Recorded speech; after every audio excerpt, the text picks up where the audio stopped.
Today is going to be all about exploring the Oneiric essence. Confused? Never heard of this? Neither had I until one of you left a comment in one of my videos. So I've basically been exploring the Kitchener style essences through makeup.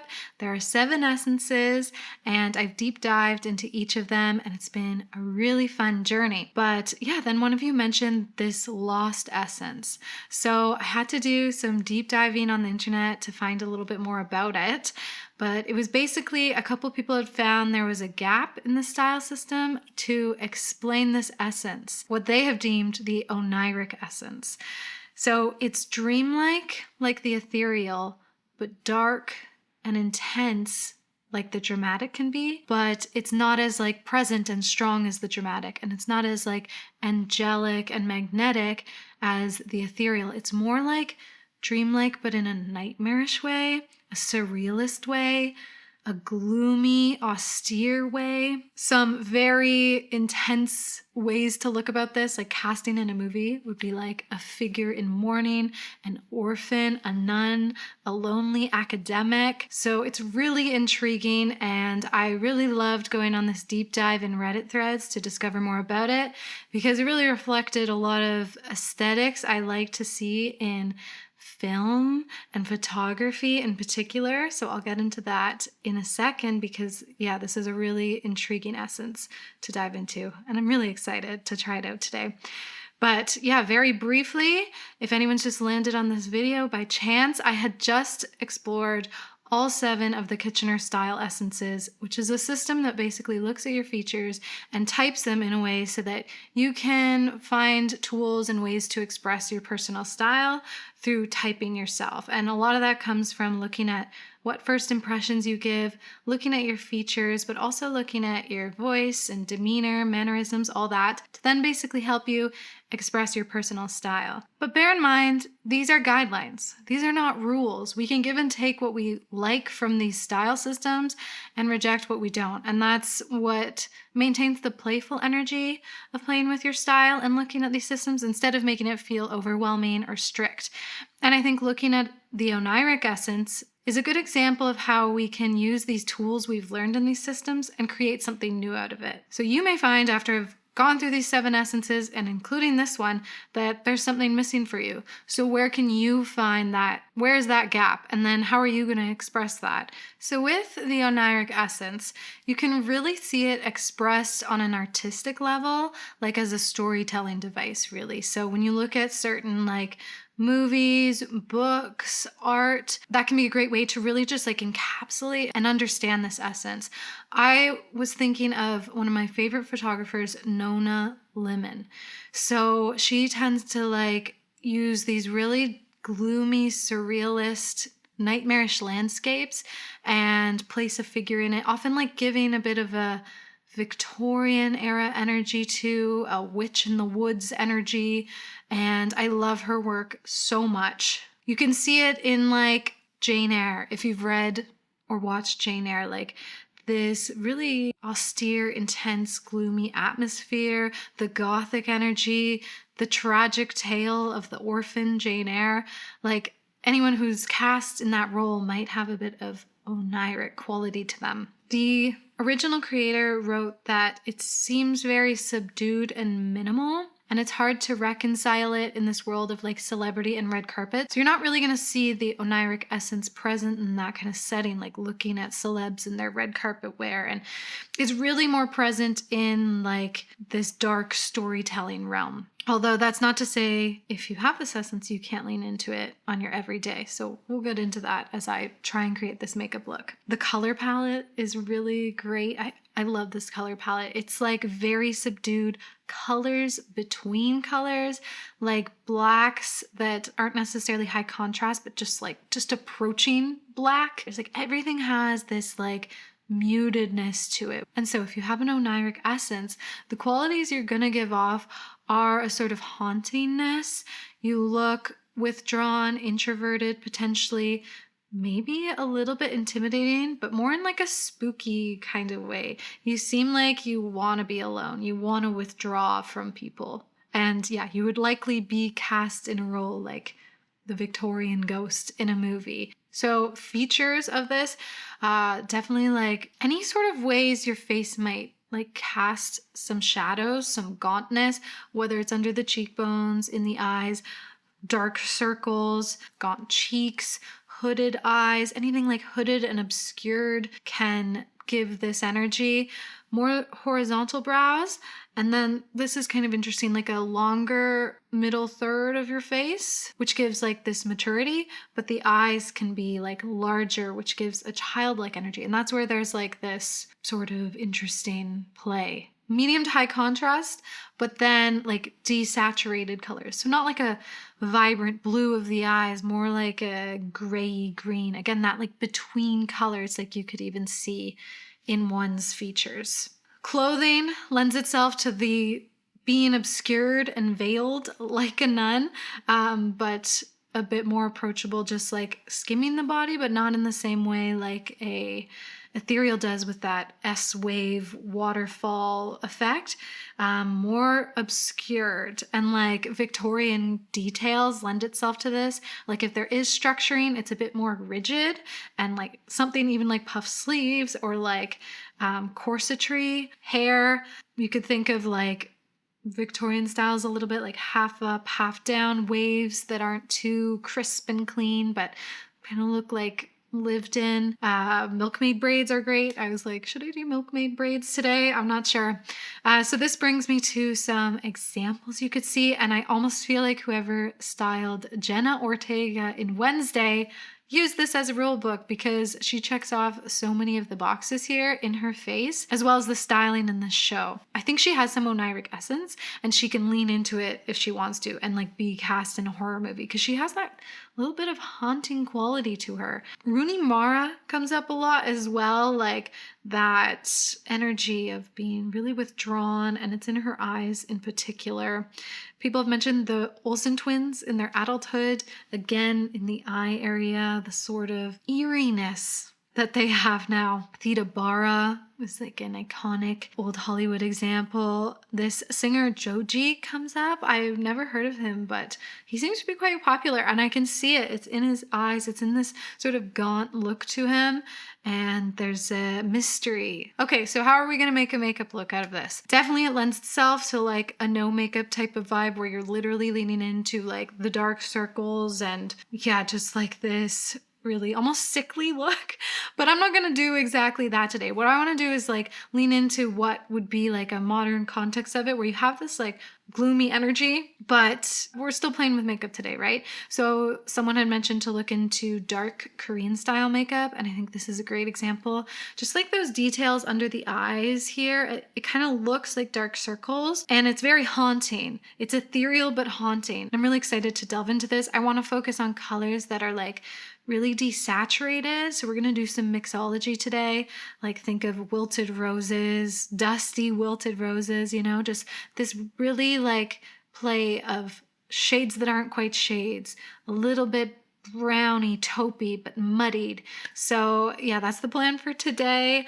Let's get into it. I'm going to use the Lisa Eldridge Seamless Skin in 2.5. This is my foundation with olive undertones. And someone had also mentioned that people with olive undertones can suit this because of that slightly sickly look we can get. So yeah, I'm going to start by putting it all over my face, but I'm going to avoid my eye bags for now. I'm going to see what it looks like if I leave them, which is totally against my every instinct when it comes to makeup, but I can always cover them up later if it really looks terrible. But I don't really want the redness that's on my face to be happening, because it is about looking kind of ghostly. But I will get rid of some of the redness on the eyelid right there.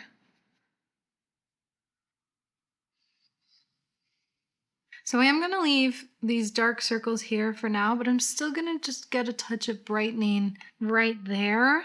Though I think it might kind of go with the energy of this look. I still want it to feel like wearable. Like I don't want it to feel exactly like I'm just rolling out of bed. So still getting that brightness on the eyelid.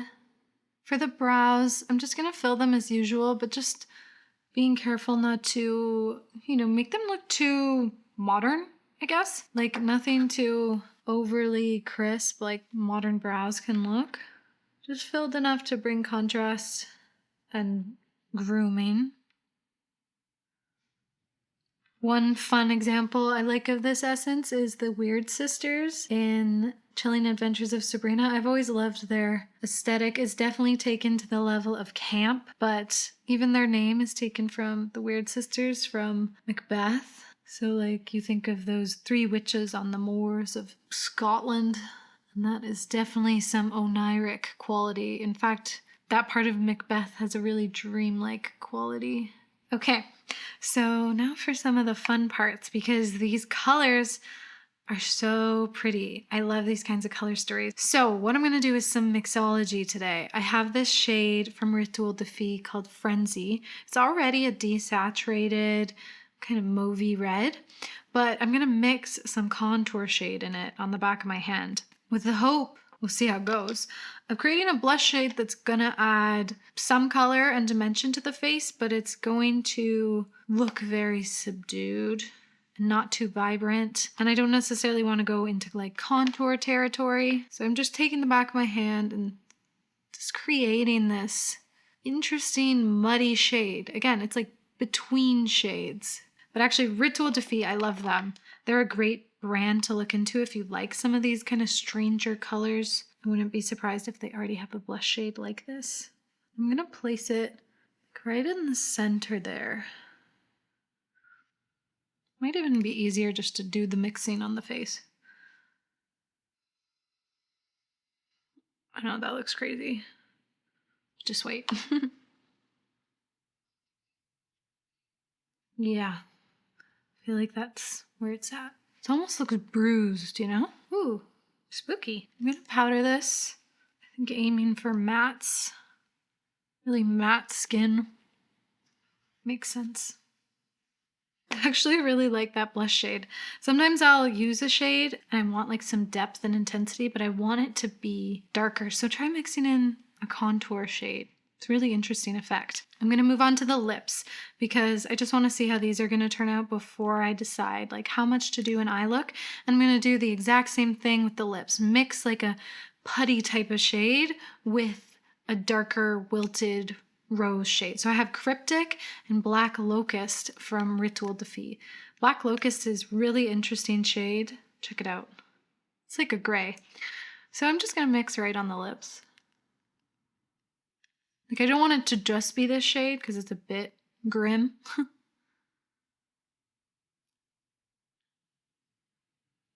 I want to get a little bit more depth from this. I don't want it to be too light.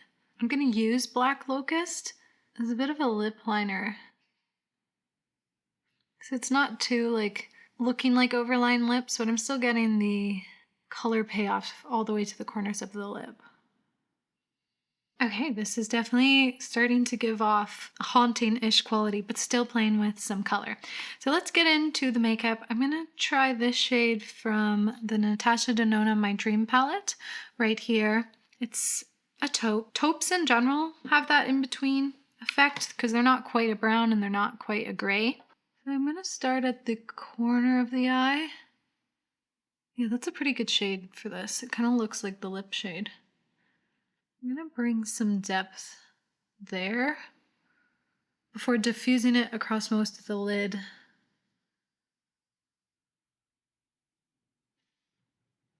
This is the first time in a long time that I've let some of my natural like lid color be part of a makeup look, which can be a nice effect. And I think whenever people do that, especially if they have like a lot of discoloration on the eyelids, like you can really lean into the Oneiric there. I find this shade so weird.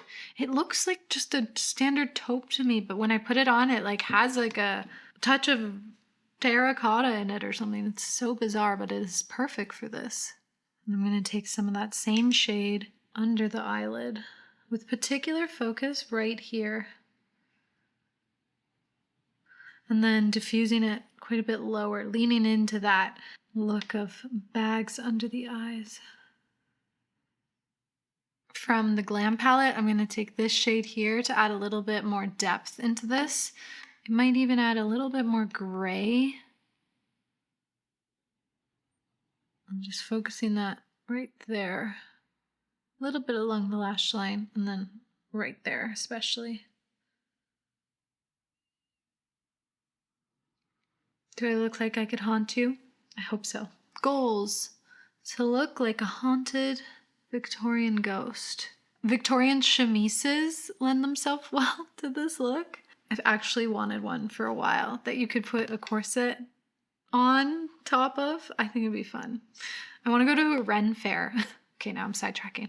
I have a goal to go to a Ren fair next summer, so I should get a chemise and redo this whole look with a chemise on. Okay, anyway.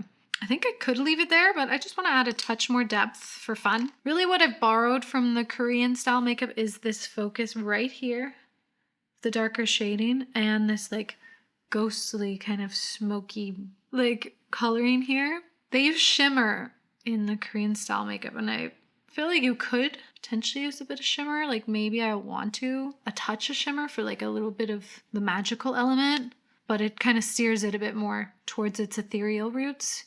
I don't know, we'll see. I'm going to darken it first and then decide. I'm going to take from the Danessa Myricks Groundwork Bluing Romance palette this dark brown here. These all have a touch of like pinky red to it, so I think it's perfect for a look like this. So I'm just going to take the cream side of that, or the putty side.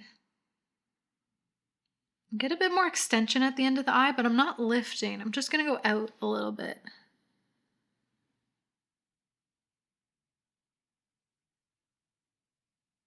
See what I mean? Just kind of going down at the corner. I'm going to take that same shade and bring that extra depth right there. Kind of joining in with where the wing went. I've decided to add just a touch of shimmer, but not the type of shimmer that it's going to look sparkly and bright and ethereal. Just enough to add that extra bit of dimension into the makeup look. So I'm going to take this shade here, Whisper, from I Need a Nude palette. Just place it right here.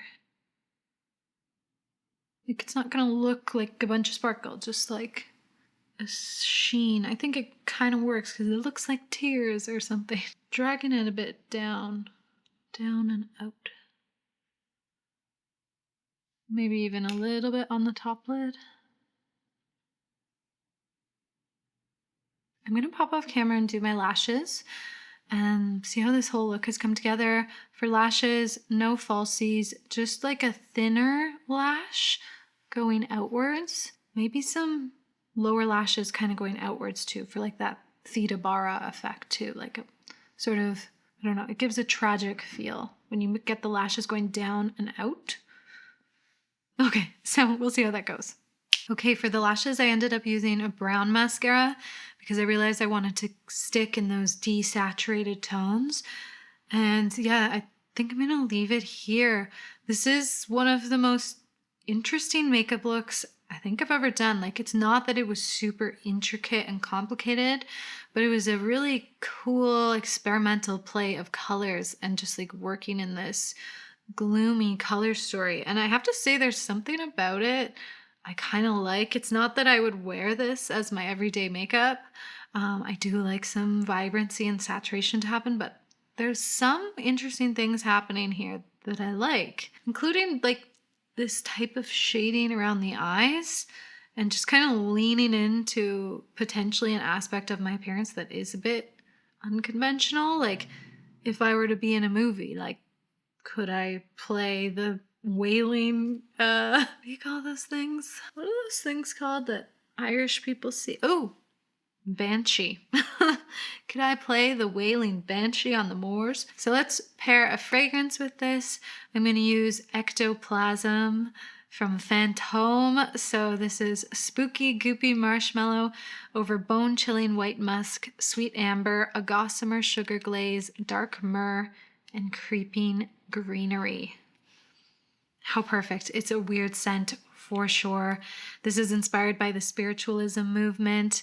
So how fitting, right? So yeah, final thoughts on this. I think I could see myself playing with aspects of this for sure, like these slightly desaturated colors to shade and add some mystery into a makeup look. Like I said, this at its most extreme has a very cinematic and storytelling element to it, this essence, but you could integrate aspects of it into your style. And in some ways, I touched on this when I was talking about when I did my grungy ethereal makeup look, and I was really talking about how I like to balance the sort of fantastical, magical side of the ethereal, like the sparkle and the glitter, with a hint of something dark. Like I'm really attracted to the feeling of this essence, and I could see myself just like leaning into ethereal and romantic essences, but having that darker element sometimes. Like even why I've been getting a couple more tattoos, even like just to have that darker side. And yeah, let me know in the comments down below your thoughts on this look, on this essence, and hey, let's start making some other essences. Where do you see any gaps in the style system, in Kitchener's style system? What I've really loved about exploring his system is the way when you combine essences, you kind of create your very own unique blend you can lean into. It kind of becomes infinite, like zeros and ones, you know what I mean? Especially if you add a touch of this, a touch of that. You play with things you like in your own style, whether it's influenced by a movie or a time period, you know? Style is infinite in that way, and you can just always make it your own. And so yeah, this is the last essence. This has been so much fun. I'm going to do a wrap-up video, review all of these, really come to some conclusions, and then yeah, do a hybrid makeup look of all my favorite essences. So yeah, I'm excited, and that's it for today. Toasty, let's take it away. All right, Toasty, that's it for the style essences. What have you decided you are? Mostly ingenue, a touch of natural. I agree, baby. Thank you guys all for watching, coming along on this series. It's been so fun. I've really enjoyed having all of your input. It's been super helpful, and I hope you've had fun exploring these essences for yourselves. And yeah, if you want to like, comment, and subscribe, it really helps support the channel. And until next time, may you all find yourselves a little bit of makeup magic, and we will see you in the next video. Bye, witches.